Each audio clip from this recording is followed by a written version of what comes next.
I said I would do a ride review with the Desert Sled a long time ago.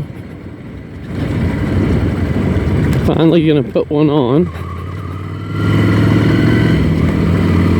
This Desert Sled does get ridden off-road more than occasionally.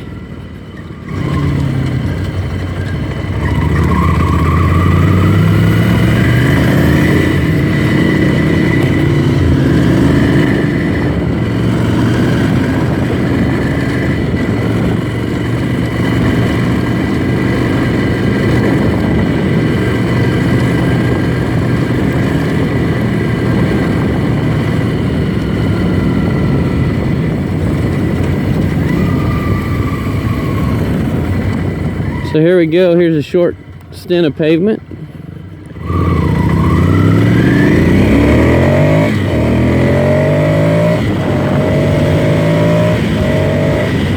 Here's the braking.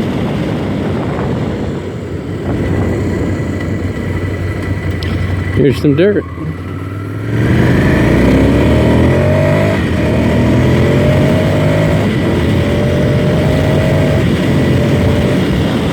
There's 70 miles an hour on dirt. Feels pretty good. So, in my previous videos, some of the questions that were asked were, what would this bike replace? I have a wr250. It's actually behind us with my son on it. And it's incredible off-road. It's my off-road bike that can still ride on the highway. And then I bought this because my friends kept buying bigger bikes, and we're doing a little longer trips on the road. So I wanted a bike that was more of a 80-20 bike, and I think this bike fits that pretty well. So I've got just under 3,000 miles on it, and I'm pretty satisfied. My 18-year-old son says, Dad, it's too smooth. Well, that's fine by me. It is pretty smooth if you're used to a single, pretty silky. The acceleration is very nice. And I've never ridden street bikes much, and definitely never ridden a street bike off-road. So I'm constantly surprised what this is capable off-road. The only place this has not done well,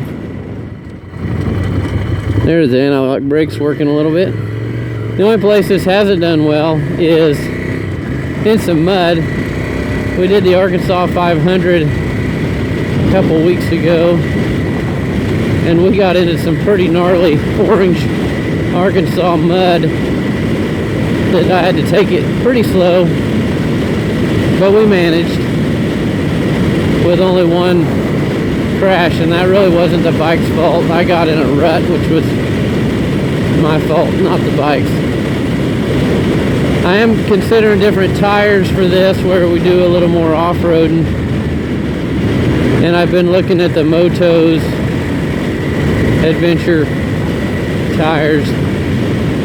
I think it's likely we'll go with a set of those. I think it would benefit pretty well. But as you can see, at least on these Kansas dirt roads, you can light it up pretty good. It does just fine. There's 73 miles an hour again on a dirt road. Feels pretty stable. Here's some fast stopping on dirt. It'll do it. Those analog brakes are pretty impressive. Mileage with it's been about 46 to 54, depending how you ride it. Usually closer to 46 or 50, but I have broke the 50 mark a couple times.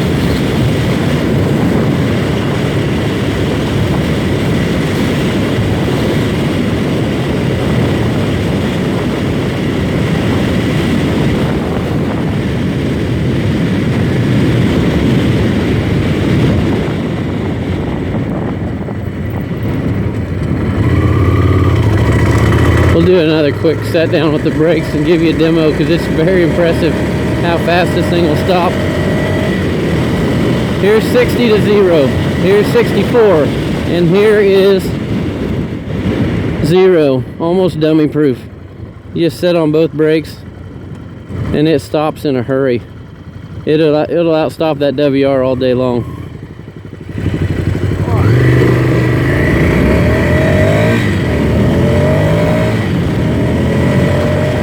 As you can tell there with acceleration, there's quite a bit of wheel spin because those stock Pirelli tires do pretty well, but they're not an off-road tire by any means.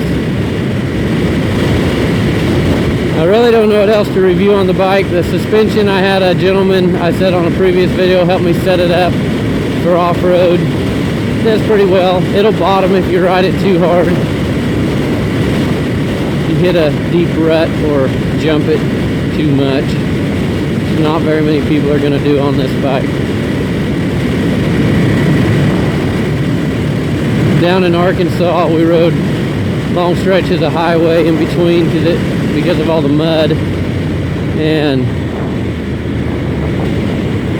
it felt amazing on those dirt roads. So overall, what do you say about the bike? Pretty simple.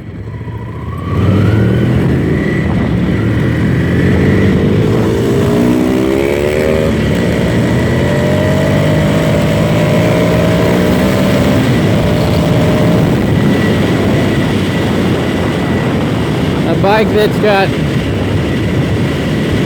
75 horsepower, does wonderful on the road, that you can still take off-road and tool around in the woods, tool around off-road and cruise dirt roads as we do out here in Kansas.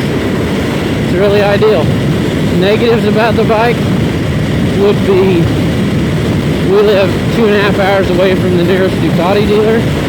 They've been excellent to deal with, but at Reno's Power Sports, but at some things they won't let you fix yourself. Like I had a brake recall, I had to drive it 2.5 hours to have them work on it for about 15 minutes. So that's probably the only negative I have about it. I'm still learning a lot about the Ducati motor and what makes these a great bike. And that's about it. If anybody has any questions, I'll try to answer them if you ask. We're pulling into a friend's house here, so I'm going to end the video. Thanks.